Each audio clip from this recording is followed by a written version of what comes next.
Shalom a todos, bienvenidos a este audio de Midrash semanal. Vamos a estudiar Parashat Lech Lecha. Digamos que esta historia, dentro de lo que es el contexto de la Torah, ya empieza a salir de lo que es la historia del Génesis y ya empieza a centrarse en el patriarca principal de todo el Antiguo Testamento y se podría decir incluso de las religiones principales del monoteísmo mundial, que es el patriarca Abraham. Entonces aquí vamos a ver su historia, su devenir, cómo fue en general su vida, los retos que tuvo que atravesar. Y hay que entender que ya termina la historia de Noah, pasan otras 10 generaciones después de Noah, aunque Noah sigue vivo, y aparece un rey que se puede denominar fue el primer rey de toda la antigüedad. Este rey se le conoce como Nimrod. Y la historia de Abraham tiene que empezar necesariamente con Nimrod, porque en la época en que Abraham nace, él nace, pongámoslo de esta manera, en un reinado mundial, como en una especie de nuevo orden mundial de ese tiempo. Y ese nuevo orden mundial tenía que ser simbolizado con una megaestructura que se suponía que a través de esa megaestructura los humanos de ese tiempo iban a tener el acceso no solamente a la divinidad, sino a poder vivir con la energía divina a su favor, pero sin ninguna consecuencia pues en sus propias vidas, o sea, como tomar la energía de los mundos superiores sin hacer nada, digamos, ningún tipo de sacrificio ni ningún tipo de transformación. Esta megaestructura pues se le conoce como la Torre de Babel. Cush, el hijo de Ham, engendró un hijo que más tarde se hizo famoso como el infame Nimrod. En realidad a Nimrod se le conoce de tres maneras o con tres nombres. Lo llaman Cush por su tez negra, era un hombre de tez negra. También lo llaman Amrafel, o sea, el que echó a Abraham al calderón o al caldero, a la caldera de fuego, que esa es una de las pruebas que tiene que pasar Abraham. Y era popularmente conocido también como Nimrod. Simbólicamente por su carácter, el que incitó a todos a rebelarse contra Hashem. Pero esto ya es una rebelión con un rey. Nimrod era muy suelto de lengua para convencer a la gente a servir ídolos. Era astuto y un asesino a sangre fría. Se le conoce como el gran cazador. Fue el primero que aprovechó o se aprovechó del permiso de comer carne de un animal, a los cuales solía cazar con arco y flecha. En poco tiempo se hizo famoso como un cazador sin parangón, cuyo tiro nunca erraba el blanco, convirtiéndose así en el tema mundial, o sea, el gran líder mundial, el que todos seguían, al que era infalible. El verdadero secreto de su éxito lo tenía bien escondido. A ver, dice aquí el Midrash, que cuando Noah abandonó el arca, se llevó entre sus objetos más preciados las prendas celestiales, el talit que Hashem le había hecho a Adam Arishon. Ham, el hijo de Noah, se las roba y las pasa como una herencia a sus descendientes. Igualmente, pues se la pasa a su hijo Cush, quien a su vez legó las prendas a su hijo preferido, que era Nimrod. O sea que la fuerza de Nimrod no venía de algo sobrenatural que hubiese en él, sino que él, me refiero a Nimrod, él se vestía con las vestimentas de Adán, con el talit de Adán. Entonces él tenía el poder, digámoslo así, de someter a la creación a su propia voluntad. Las prendas de Adán le permitían al usuario someter a los animales. Las bestias caían cuando ante Nimrod, quien vestía las prendas de Adán, y pues no era sino cuestión de tirar del arco y la flecha. Pero la gente de su generación atribuía el éxito a su fuerza y habilidad. O sea, él se vendía a sí mismo como un hombre supremamente talentoso, fuerte. No, él no decía pues que se debiera algún favor divino, sino pues que simplemente él era fuerte. Cuando Nimrod tenía 40 años, estalló una guerra entre sus parientes, los descendientes de Ham y los de Yefet. Nimrod reunió a la familia de Cush, organizó un gran ejército y con él a la cabeza ganó la batalla tomando a los prisioneros como esclavos. A su regreso, sus amigos y hermanos se congregaron y lo proclamaron como rey. En este punto Nimrod afirmó tener poderes divinos y ordenó a sus súbditos postrarse ante su presencia. Es más o menos como pasa con ciertos líderes que pues en lugar de dirigir a su pueblo y de llevarlo por una buena senda, son fanáticos, es que la gente los idolatre, los adore y que les tenga pleitesía, que los reconozca como si tuvieran algún tipo de origen divino. Eso era como más que todo lo que pasaba con Nimrod. La generación de Nimrod sabía la historia del diluvio, del Mabul, y estaban atemorizados que un evento similar volviera a ocurrir. En consecuencia, Nimrod se aprovecha de este temor generalizado a volver a sufrir un diluvio y busca la manera donde se pueda reunir con toda la humanidad de ese entonces y encontrar un valle en la tierra de Babel lo suficientemente grande como para vivir todos. Hashem les había dado un valle tan inmenso precisamente para que luego no afirmaran que si hubiésemos podido vivir todos juntos en un solo lugar, Hashem no habría sido capaz de desplegar su poder contra nosotros. Toda esta gente de diferentes reinos, de diferentes tribus, coronan a Nimrod como rey. Y como todos se habían establecido en Babel, él era el amo de toda la población de la tierra, el primer nuevo orden mundial. Dice el Midrash a continuación, 10 reyes tuvieron dominio sobre el mundo entero. Número 1, el primero es Hashem, quien es el comienzo de todos los comienzos, quien domina el cielo y la tierra y decidió establecer reyes en la tierra. El segundo rey, que gobernó toda la tierra, se llamó Nimrod, como está escrito. Fue el comienzo de su reino Babel, donde se había establecido toda la población de la tierra en esa época.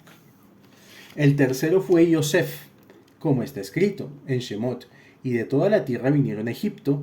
Los 7 años de hambruna afectaron a todo el mundo y todos dependieron de Yosef para obtener alimentos. El cuarto rey mundial fue el rey Shlomo, como está escrito en Melahim 1:18-10. Juro que no haya nación ni reino donde mi señor Ahab no haya enviado a buscarte. El sexto rey mundial fue Nebuchadnezzar, como está escrito en el profeta Daniel 2:38. Y donde quiera que habitan los hijos de hombres, bestias del campo y aves del cielo, él los ha entregado en tu mano y te ha dado el dominio sobre todo. El séptimo fue Koresh, como está escrito en Ezra, así ha dicho Koresh, rey de Persia, Hashem, Dios de los cielos, me ha dado todos los reinos de la tierra. El octavo rey mundial fue Alejandro Magno, como está escrito en Daniel 8:5. He aquí un macho cabrío que venía del lado del poniente. El noveno es el Mashiach, sobre quien está escrito en Salmos 72:8. Dominará de mar a mar, desde el río hasta los confines de la tierra. Y por último, al final el reinado volverá al verdadero amo, al que fue el primero y será el único amo final. Yo soy el primero y yo soy el último y fuera de mí no hay otro Dios. Y también dice, y Hashem será rey sobre toda la tierra. Nimrod sugería a la gente, entonces les empezó a vender la idea, construyamos una ciudad en la que podamos vivir todos unidos, todos juntos, levantemos allí una torre muy alta. La idea fue recibida con gran entusiasmo por todas las naciones. Mitzrayim le dijo a Cush y Cushaput y Putakenaan, construyamos una torre tan alta que llegue a los cielos y nos pondremos un nombre por si otra inundación nos desparramara por el globo. ¿Cómo podían pensar realmente que una torre los salvaría de otro diluvio? Si sabían de generaciones anteriores que todos los intentos de escapar del castigo de Hashem fueron en vano, como lo demostró claramente el Mabul.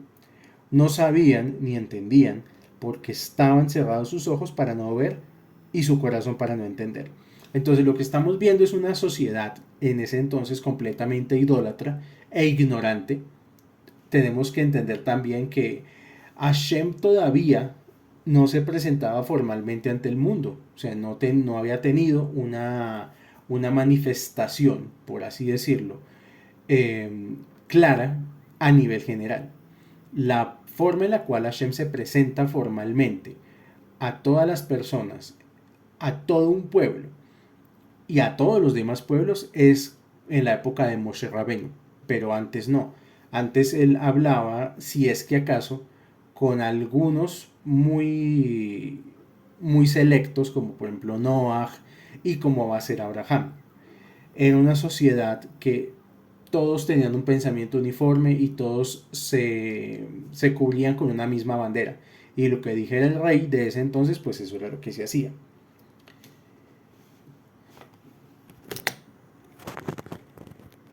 Sin embargo, también vemos que las generaciones pasan y no aprenden de sus errores, porque ya pasó con la generación del diluvio y se supone que pues bueno, listo, ya hubo un diluvio, ya el Mabul sucedió, ya era pues justo y necesario que pues que la gente tomara cierto escarmiento. No es así, no es así. La gente seguía cometiendo los mismos errores. Ni siquiera errores diferentes, sino básicamente las mismas equivocaciones. A pesar de que la generación de Enoch, que adoraba ídolos, fue castigada con una inundación que aniquiló a un tercio de la humanidad, la generación posterior nunca aprendió la lección. Se rebeló nuevamente contra Hashem y pereció en el Mabul. Ahora, la nueva generación, esta generación, va a ser llamada la generación de la dispersión, también se equivocó y no aprendió de los eventos del pasado. Mientras todos coincidían en la necesidad de construir una torre, sus ideas con respecto al propósito diferían. O sea, una parte de la población pensaba, en caso de otro diluvio, subiremos a lo alto de la torre y el agua no nos alcanzará. Otro grupo decía, nos haremos famosos. Querían usar lo alto de la torre como lugar de reunión para adorar ídolos. Un tercer grupo decía, no es justo que solo Hashem posea las altas esferas y nuestro dominio se limite a la parte inferior. Pondremos un ídolo en lo alto de la torre con una espada en su mano y así le demostraremos a Hashem que le declaramos la guerra. Todos los grupos arriba mencionados tenían el propósito de rebelarse contra Hashem, pero había un segmento de la población que era aún mucho peor. Negaban del todo la existencia de Hashem. Tenían una explicación racional para todos los fenómenos del universo y creían que el Mabul analizado científicamente no era sino un fenómeno de la naturaleza, decían para ellos mismos. Una vez cada 1656 años, los cielos tiemblan causando un diluvio. Para impedir que los cielos se derrumben nuevamente, debemos tomar precauciones y construir soportes, uno en el norte, uno en el sur y uno en el oeste. El primer pilar será en la torre este, en el Valle de Babel. Quiere decir que ellos tenían una visión 100% científica, no daban campo a una visión metafísica de la vida o a un origen metafísico de las cosas y confiaban más que todo en su propio conocimiento. O sea, ellos se daban a sí mismos ese título y pues es lo que de alguna manera seguimos viendo en la sociedad actual, que la sociedad actual sigue tomando como única verdad la ciencia, cuando la ciencia también comete muchos errores, cuando la ciencia también se equivoca, pero todo con tal de no darle crédito a un creador del universo. O sea, aquí lo que está en juego es eso, la determinación de quién o qué creó el universo. En todo esto, mientras estos tipos construían su torre, su gobierno mundial, un hombre joven de 48 años pasaba por la construcción. Se llamaba Abraham Ben Terah. Lo conocían por haberse opuesto a la construcción de la torre. Cuando la gente se le había acercado para invitarlo, decirle, únete a nosotros para construir la torre, ya que tú eres un hombre fuerte y nos vas a ser de mucha utilidad. Cuando el Midrash dice que Abraham era un hombre muy fuerte, quiere decir que él venía de un linaje fuerte. O sea, que el padre de Abraham en este caso, Terah, era uno de los hechiceros supremos de la corte de Nimrod. O sea, él era uno de los principales. Eran astrólogos y servían a la idolatría. Entonces, pues Abraham iba a ser el heredero de todo eso. Además de todo, pues él venía con las comodidades que da pues un título de nobleza. No era una persona del pueblo, era una persona con comodidades materiales y con grandes posibilidades de crecimiento en ese campo, si se hubiera quedado con su padre. Eh, Abraham no les creía mucho el cuento. Él era muy escéptico sobre esta generación. Eh, Cuando Abraham pasó y vio a los constructores, de hecho, dice el Salmo 55:10 que los maldijo, diciendo, destruyelos, oh Señor, confunde su lengua. No le prestaron atención a la reprimenda de Abraham. La gente le respondió burlonamente, miren a esa mula inútil, es estéril. Abraham trató desde un comienzo de persuadir a la gente para que saliera de la idolatría. Él tuvo esa curiosidad, básicamente, eh, porque él debía o quería entender cuál era la causa fundamental del universo. Y él analizaba, él pensaba mucho cuál podría ser la causa fundamental del universo.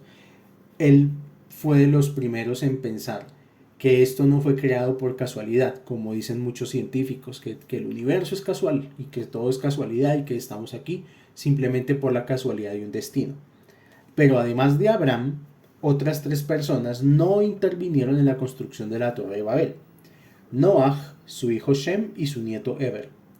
Shem regañó a sus hijos y nietos por tomar parte en la construcción. ¿Cómo se sentiría Noah después de haber tenido que soportar todo lo que pasó en el diluvio universal y darse cuenta que pasó el tiempo y ya estaba la gente haciendo lo mismo, por lo cual cayó un diluvio? Finalmente, Hashem decide tomar cartas en el asunto, dice el Midrash.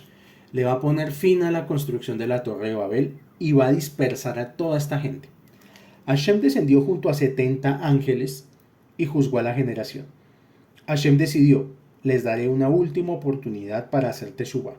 Si la aprovechan, los perdonaré, aunque no lo merezcan, porque por lo menos reina la paz y la amistad entre ellos.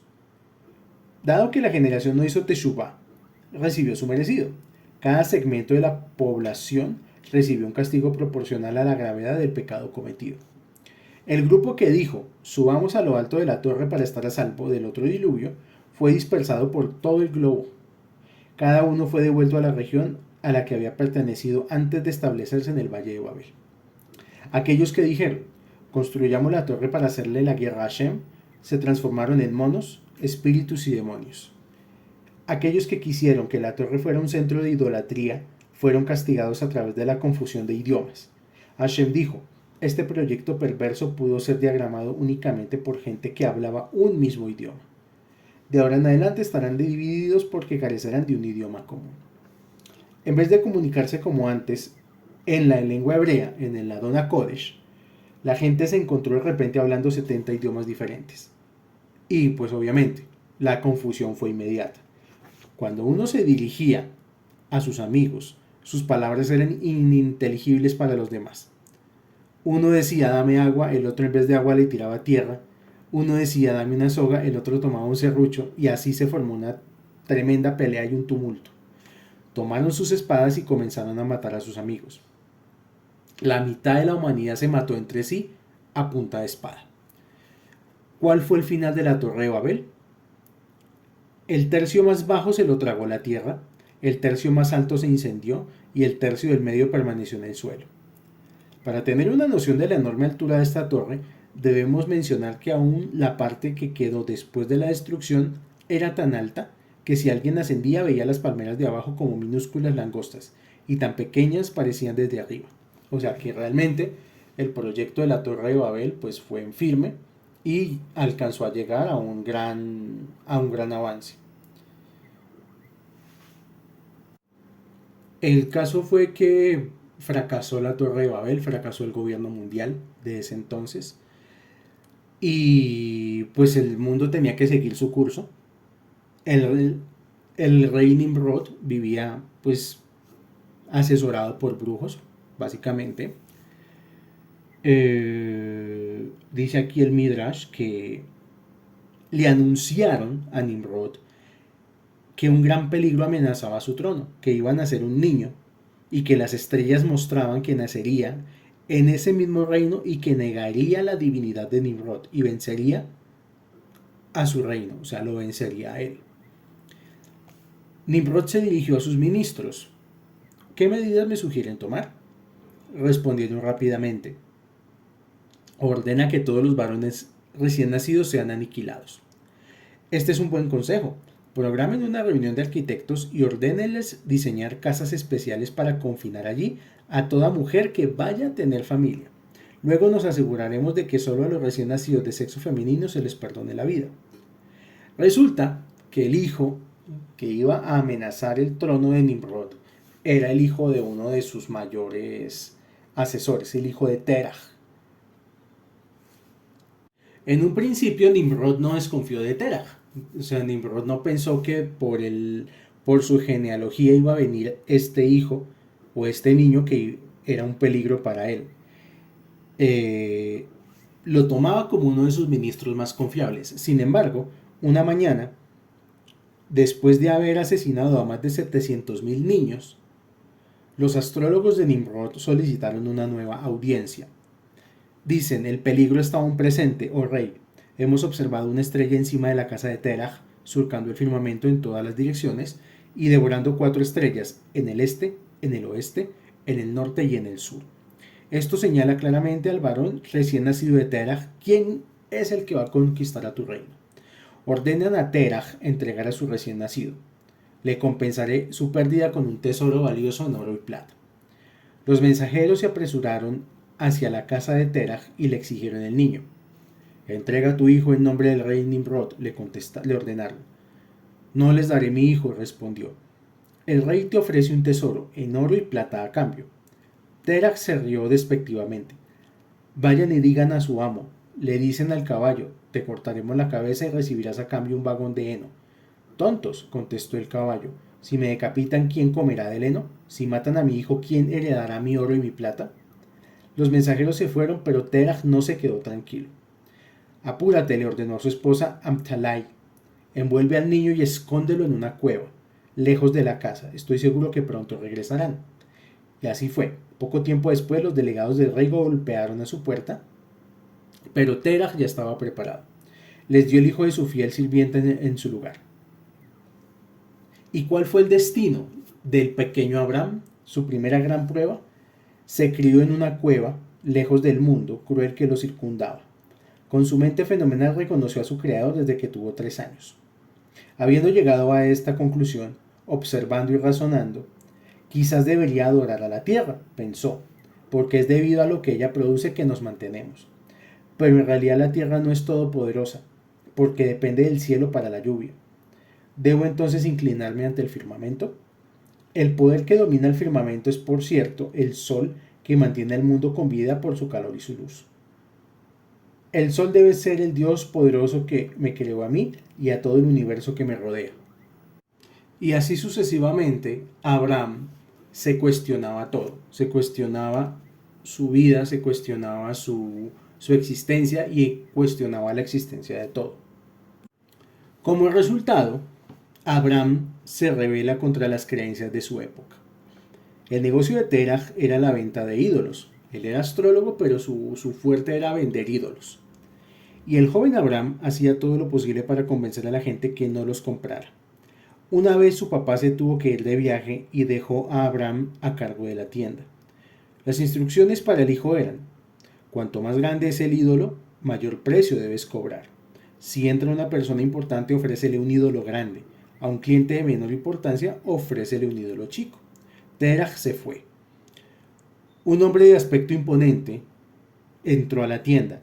Deme un ídolo grande que esté a tono con mi estatus, le dijo pomposamente al joven Abraham. Abraham le entregó el ídolo de mayor tamaño que pudo encontrar en los estantes y el hombre extrajo de su bolsillo una cantidad enorme de dinero.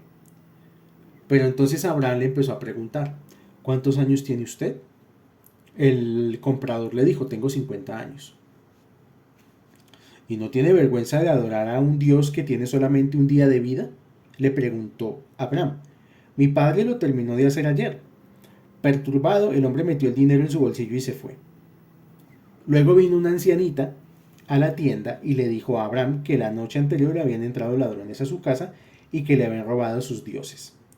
Así, le dijo Abraham, si sus dioses fueron incapaces de protegerse a sí mismos de los ladrones, ¿cómo pretende que la protejan a usted? Tiene razón, admitió la mujer, pero ¿a quién hemos de servir? Abraham le contesta, al creador de los cielos y la tierra, el que nos creó a usted y a mí.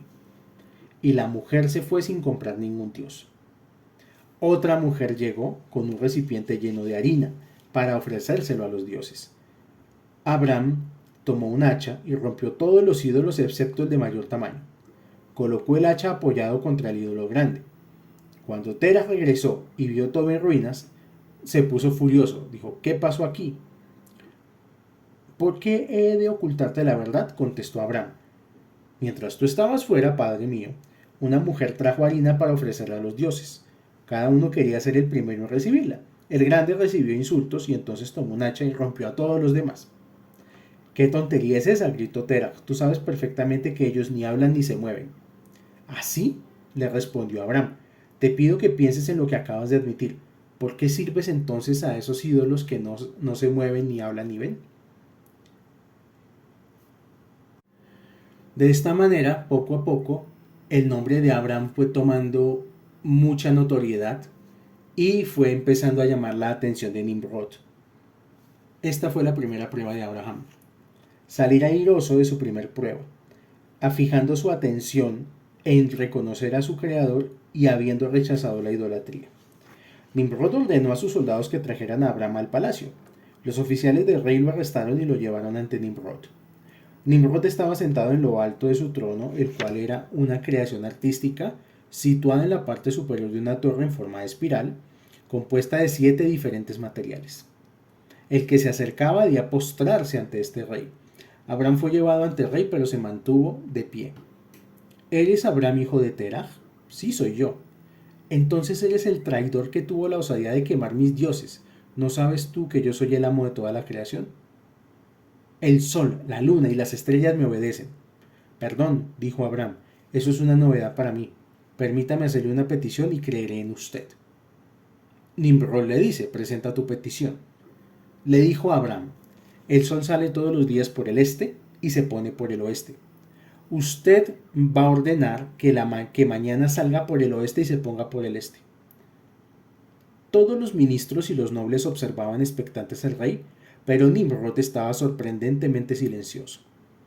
O si no, haz que se cumpla una petición diferente, insistió Abraham. Adivina qué estoy pensando en este momento y qué pienso hacer después. Había un silencio sepulcral en el palacio del rey.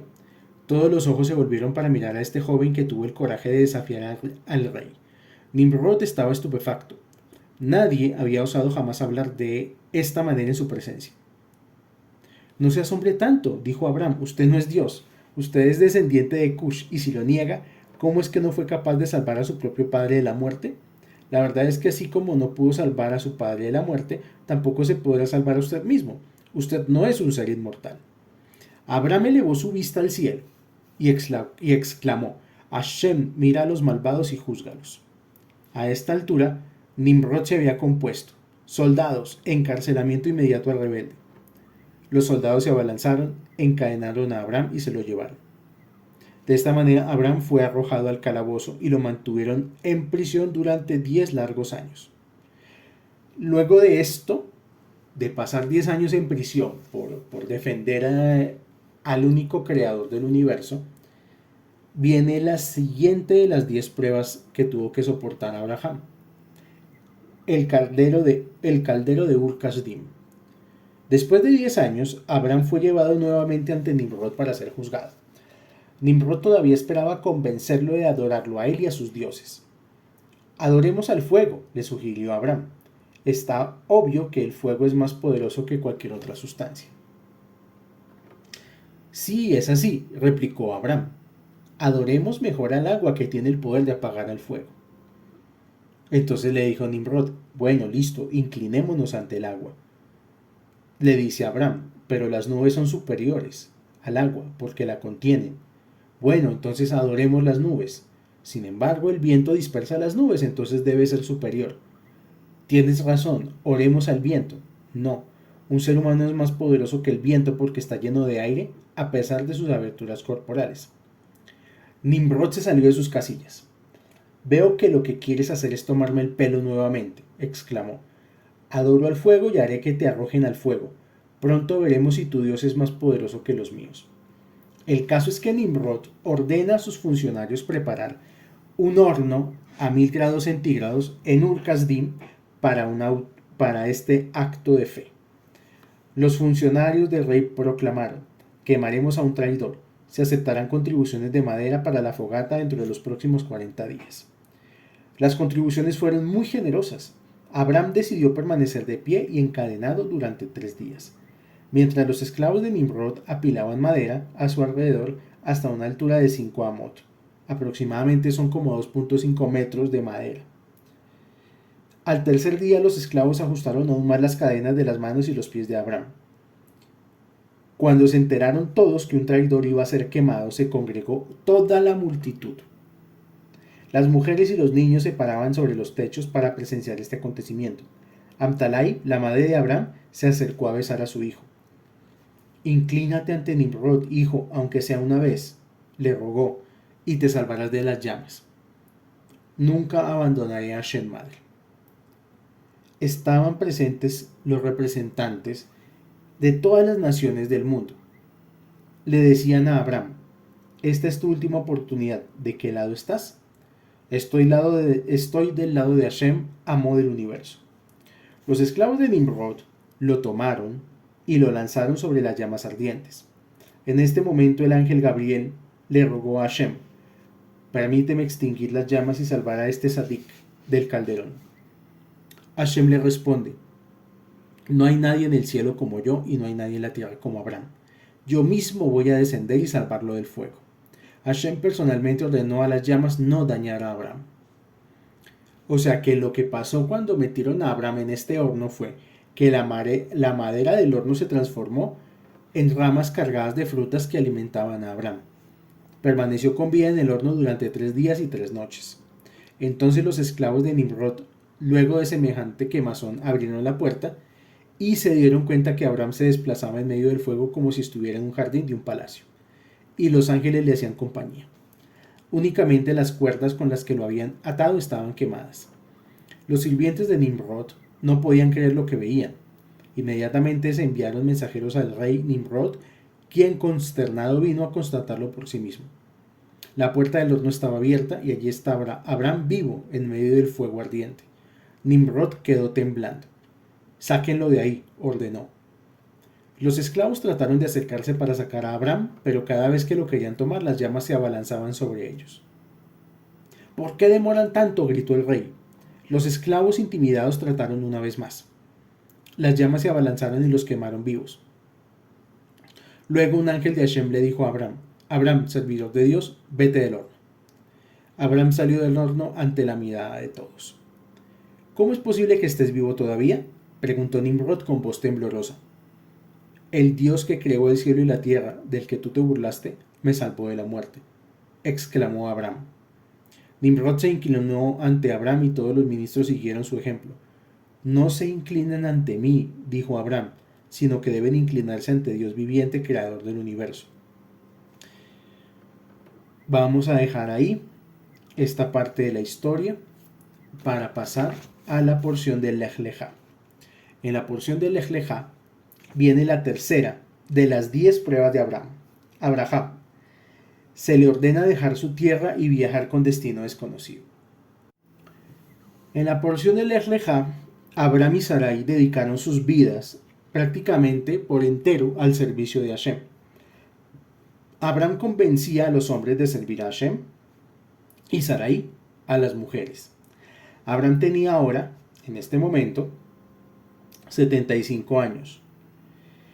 Dice el Midrash que la revelación que tuvo Abraham de salir de su tierra, de salir de Ur-Kasdim, la tuvo sobre los 56 años, pero solo hasta los 75 fue que tomó la fuerza y la decisión para irse. Hay Midrashim que opinan lo contrario, que dicen que A los 75 años Hashem jamás se le había revelado a Abraham. Finalmente las palabras proféticas de Hashem le llegaron. Hashem le dice a Abraham: vete de tu país, de tu lugar natal y de la casa de tu padre. Le ordenó Hashem. Hashem le ordenó a Abraham salir de la casa de su padre, diciendo: has alcanzado un nivel tan elevado. Abraham, si permaneces en un solo lugar, ¿cómo se difundirá tu reputación? Peregrina, y la fragancia de tu personalidad atraerá a la gente lejana y cercana para servirme. Asimismo, dejar tu país será para tu beneficio personal. Si te quedas aquí, no serás digno de tener hijos, pero si cambias tu lugar de residencia, te transformaré en una gran nación. El pueblo judío será tu descendencia. Aquí el Midrash nos va a enseñar 4 secretos. Hashem le está diciendo a Abraham que sea como sea, mientras él esté viviendo en la casa de su padre, en esa ciudad de Ur Kasdim, va a ser muy difícil, por no decir que imposible, que él logre tener hijos.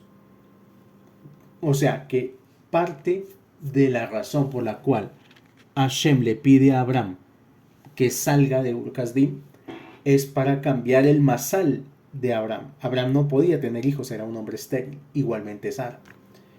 Entonces nos dice aquí el Midrash que hay 4 acciones que tienen el poder de modificar decretos divinos. Cuando una persona de verdad no le sale nada, todo le va para atrás, hay gente que sin hacer nada prácticamente todo le sale, todo le surge, todo le fluye, todo se le da, por así decirlo. Hay gente que por más de que se esfuerza, le da por aquí, le da por allá.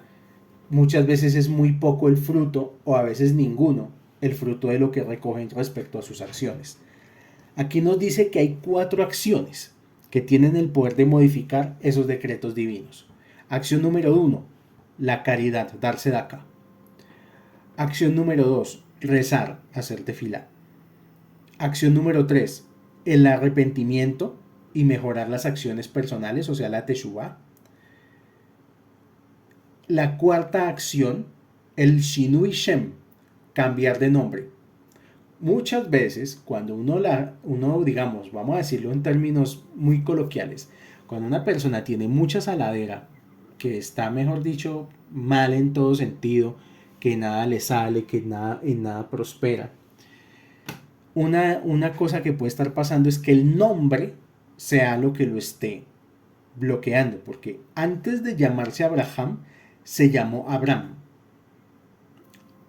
El cambio de nombre también le cambió el destino a Abraham y lo hizo capaz de tener hijos. Entonces, cuando una persona de verdad está muy bloqueada en la vida, debe intentar cambiar su nombre y cambia su destino. Tiene que tener, obviamente, cierta sabiduría para determinar qué nombre le conviene más, saber los significados de los nombres. En lo posible, hay personas que lo que hacen es cambiarse su nombre secular por un nombre hebreo que les da la fuerza o el masal que necesitan para la transformación de sus vidas. O incluso acuden a una persona experta o que sabe de nombres para poder hacer este cambio de nombre. Y por último, la última de las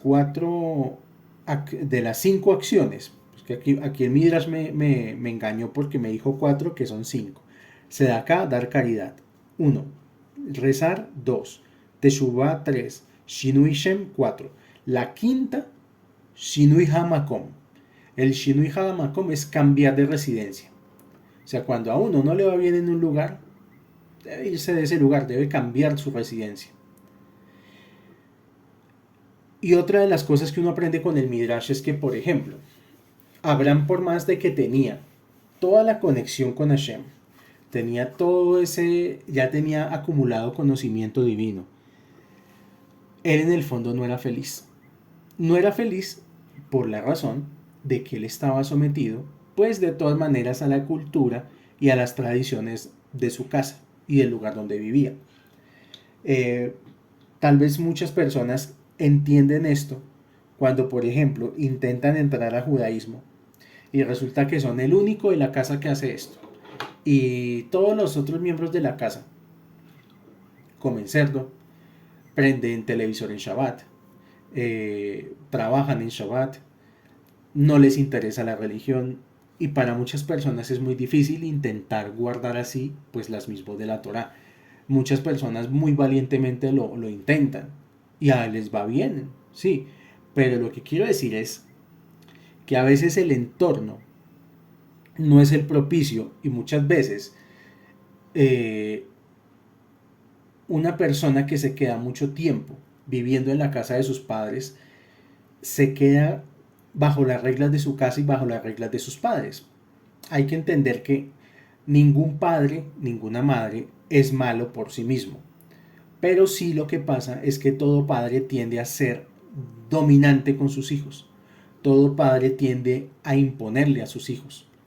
Hoy en día se da mucho eso, se da mucho que hay mucha generación joven que por diversas circunstancias no salen a tiempo de la casa de sus padres y se les va pasando el tiempo y se les va pasando la vida viviendo con los padres y se dan cuenta que es difícil muchas veces por los padres mismos. O sea, la vida es difícil porque los padres imponen.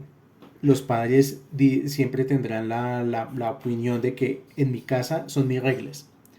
Algunos otros no son así, no quiero generalizar y tampoco les estoy diciendo que se tienen que ir inmediatamente ya de la casa de sus padres. Lo que estoy diciendo es que el Midrash dice que una persona obtiene plenitud en su vida es cuando llegada la edad indicada sale de la casa de su padre, sale de la casa familiar. Y también una persona que retrasa mucho este proceso pues tiene problemas familiares generalmente. Y generalmente los problemas familiares se van a la parte espiritual. Hashem bendijo a Abraham por varias razones, porque él decide mudarse, también como un acto de fe en Hashem.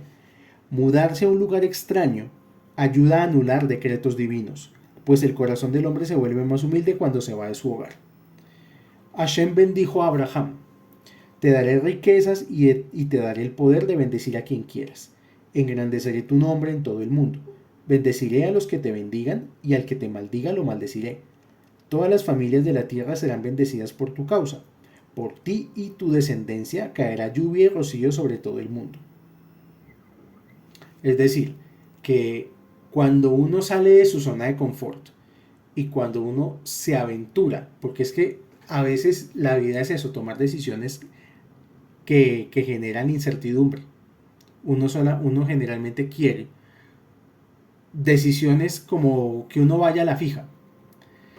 Y pues eso generalmente no trae una gran victoria ni trae una gran prosperidad. En realidad, muchas veces hay decisiones que lo empujan a uno a saltar al vacío, a tomar decisiones intrépidas, a arriesgarse. Y cuando una persona que está en la Torah, una persona que tiene la Torah de Hashem en su vida y en su corazón, toma decisiones arriesgadas, obtiene las bendiciones de Hashem. Te daré riqueza y te daré el poder de bendecir a quien quieras. Engrandeceré tu nombre en todo el mundo. Bendeciré a los que te bendigan y al que te maldiga lo maldeciré. Y nosotros, digamos que la primera emuná, el primer acto de fe es creer que nosotros somos descendientes de Abraham y que tenemos esas bendiciones a nuestro alcance cuando las necesitemos y cuando necesitemos tomar una decisión importante en nuestra vida.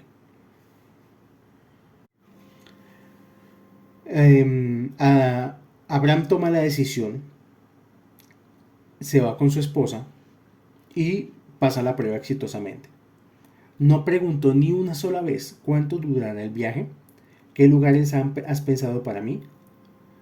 Inmediatamente tomó a su esposa Sarai y a su sobrino Lot, el hijo de su hermano Harán, y a la gente que había traído bajo las alas de la Shejina, y enseguida todos salieron de viaje.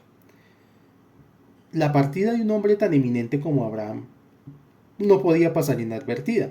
Todos los nobles le otorgaron regalos, y el mismo rey Nimrod le envió un sirviente llamado Eliezer para acompañarlo y servirle. Durante el viaje, Abraham cruzó Aram Naharim y Aram Nahor. Observó que sus habitantes se pasaban la vida comiendo, bebiendo y festejando. Espero que mi destino no sea en esta tierra, pensó Abraham. Y luego, cuando llegó a Canaán, lo que hoy conocemos como Israel, notó que la gente se ocupaba de trabajar la tierra. Espero que mi suerte esté en esta tierra. Hashem, cuando Abraham llega por primera vez a Canaán, a Hashem se le revela y le dice: entregaré esta tierra a tus descendientes. Abraham construyó un altar, un Mizbeach, para agradecer a Hashem por las buenas noticias de que sus descendientes recibirían Eretz Israel. O sea que el objetivo que Hashem tenía al sacar a Abraham de Ur Kasdim y llevarlo hasta allá era que Abraham, al caminar por la tierra de Israel, tomara posesión de ella. Por eso el hecho de estar ahí y de caminar ahí. Abraham no se radicó en forma permanente en la ciudad de Shechem, sino que continuó su travesía. Abraham viajó toda su vida. ¿Cuál era el propósito de su peregrinaje por Eretz Israel? En cada una de sus escalas, Hashem le dio a Abraham un anticipo de los eventos futuros que acaecerían a sus descendientes allí y rezó por ellos. El caso es que por donde quiera que Abraham pasaba, difundía el nombre de Hashem, debatía la verdadera fe con miles de personas y las convencía de que fueran sus seguidores. La cuarta de las 10 pruebas de Abraham fue el hambre en la tierra de Canaán. Hubo hambruna en Canaán. Tan pronto como Abraham y su familia llegaron a Eretz Canaán, se desató el hambre. Fue la hambruna más severa que el mundo jamás experimentó. Y no aconteció en ningún otro país salvo en Eretz Canaán.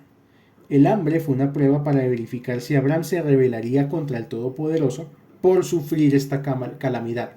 Es decir, que muchas veces cuando a uno le llegan problemas en la vida, situaciones duras, le llegan es como una prueba para ver si la persona espiritualmente está fuerte con Hashem.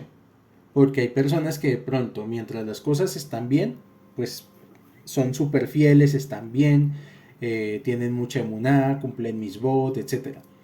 Pero llega alguna prueba, llega alguna dificultad, inmediatamente bajan del barco, o sea, se van del barco. Muchas veces las dificultades Hashem las usa como una prueba para la gente en general. O sea que por más hambre que Abraham hubiera pasado, su confianza en la sabiduría de Hashem quedó intacta. Jamás pronunció ni una sola palabra de queja. Decidió que era correcto dejar Eretz Canaán mientras persistiera la hambruna. Informó a su esposa y su servidumbre: vayamos a Egipto porque escuché que los alimentos abundan allí. La quinta de las 10 pruebas de Abraham, que es cuando su esposa Sara es llevada ante el faraón. Abraham y Sara se acercaron a la frontera de Egipto. Llegó el momento para que Abraham le advirtiera a Sarai del peligro inminente. Ni siquiera en Aram Naharim y Aram Nahor había una mujer tan hermosa como tú, Sara. Y ahora estamos por entrar a un país cuyos habitantes son de tez oscura y por ello tu belleza será aún más llamativa. Comparadas con la belleza de Sara, todas las demás mujeres parecían monos comparados con seres humanos. Por ello a Sara se le añadió el nombre de Isca, Sara Isca, que significa todos comentaron su belleza. Los egipcios son despiadados, Abraham explicó a Sara. Quizás intenten matarme para tomarte a ti. Por razones de seguridad es preferible ocultarte. A pesar de que Abraham conocía la inmoralidad de los egipcios, no dudó en ingresar al país porque percibía la Shejina en Sarai. Pero antes de confiar en milagros, tomó todos los recaudos necesarios. Informó a Sarai: cuando crucemos la frontera te llevaremos en una gran valija y nuestros hombres simularán que cargan mercadería. O sea, la metió dentro de una caja. Los oficiales de la aduana notaron el tamaño exagerado de esta caja y preguntaron: ¿hay algo para declarar? ¿Quizá porcelana muy cara? Sí, existe un impuesto a la importación, pagar el cargo que corresponda, dijo Abraham. O quizás traigas oro y perlas. Vuelvo y les digo: pagar el precio que ustedes exijan, contestó Abraham. No podrás escaparte tan fácilmente. Debemos abrir esa caja y verificar su contenido. Abraham les contesta: estoy dispuesto a pagar cualquier suma de dinero si me dejan cruzar. Los oficiales no prestaron atención a las súplicas de Abraham. Abrieron la valija y encontraron a Sara. Los oficiales de la aduana estaban pasmados. Difundieron el rumor de que una hermosa mujer había llegado al país. Es apropiada para el rey, proclamaron. La noticia acerca de la belleza de Sarai se extendió rápidamente. Enseguida los soldados del rey faraón arribaron y se la llevaron por la fuerza al palacio. ¿Quién eres tú y quién es el hombre que te acompaña?, le preguntó el faraón a Sarai. Soy Sarai, hija de Harán, y él es mi hermano, contestó Sarai. Esto era lo que Abraham le había indicado que dijera, porque él temía que si los egipcios descubrieran que él era su esposo, no dudarían un segundo en matar a Abraham para tomar a Sara. No era mentira que Abraham era su hermano, pues Sarai era su sobrina y los familiares los consideraba hermanos y hermanas. O sea que en el fondo no mintió, simplemente dijo las cosas de otra manera. El faraón estaba satisfecho con la respuesta de Sarai. Le envió a Abraham regalos de mucho valor, ganado, esclavos, oro, plata y perlas, y redactó un contrato de matrimonio prometiendo a Sarai todo su oro, plata y sirvientes. También le entregó una propiedad de regalo, la tierra de Goshen. La tierra de Goshen es la que después, muchos siglos después, van a venir a ocupar Moshe y el pueblo judío cuando estén en la esclavitud en Egipto. Ahora Sarai no tenía otra alternativa que confesar la verdad, y le tuvo que decir al faraón: soy una mujer casada, le informó al faraón. Abraham es mi esposo, guardamos el secreto por temor. Eso a mí no me importa, contestó el faraón, yo igual te obligaré a ser mi esposa. Sarai se prosternó ante Hashem y le rezó la noche entera. Amo del universo, clamó ella, tú sabes que dejamos nuestro hogar por tu causa. Abraham salió con tu promesa de que nada malo le ocurriría, y yo salí confiando en ti. Hashem contestó: escuché tu tefilá y te prometo que no les ocurrirá nada malo. Hay un ángel con una vara junto a ti. En cuanto tú le ordenes, pégale. Golpeará al faraón y a sus sirvientes. Entonces, ¿qué pasó? Que cuando el faraón intentaba acercarse a Sarai, el ángel le pegaba al faraón. Sarai ordenó al ángel que le pegara al faraón y todos sus nobles y sirvientes fueron castigados con ampollas. La plaga fue tan severa que hasta las paredes del palacio del faraón mostraron los síntomas de las ampollas. Hashem le dijo a los ángeles: los eventos de esta noche son un precedente de eventos futuros. Así como el faraón fue castigado en este momento a causa de Abraham y Sarai, así el faraón y los egipcios recibirán plagas en el futuro, y luego los Bene Israel serán liberados del yugo egipcio. El faraón fue obligado a liberar a Sarai. Llamó a Abraham y se disculpó con la excusa de que no sabía que Abraham era el esposo. Toma a tu esposa y vete inmediatamente, le dijo a Abraham. El faraón conocía muy bien a su pueblo y temía que si Sarai permanecía allí, mucho más sería abusada. Antes de que se retirara Abraham, el faraón le dio regalos muy costosos. Encomendó a su propia hija Agar para que fuera sirvienta para Abraham, diciendo: es mejor que mi hija sea sirvienta en la casa de Abraham que princesa en cualquier otro lugar. El faraón mismo caminó 4 pasos para acompañar a Abraham. A cambio, tuvo el mérito de ser el rey del país donde los Bene Israel estuvieron exiliados durante 400 años. Después del incidente del faraón y Sarai, luego de restituirla a su esposo intacta, la fama de Abraham se difundió en todo el mundo. La gente exclamó con admiración: hasta los egipcios, que eran magos expertos, no pudieron dañar ni a Abraham ni a Sara. De esta manera, por ahora, terminamos el estudio de Midrash de la Parashá Lech Lechá. Hashem les dé a todos bendición. Les agradezco por haber llegado hasta aquí y escuchar el audio. Les deseo que tengan refuah shelema, parnasá, atzlajá, briut, shalom bait. Que Hashem bendiga sus hogares con bendiciones de arriba y con bendiciones de este mundo. Shalom, shalom para todos.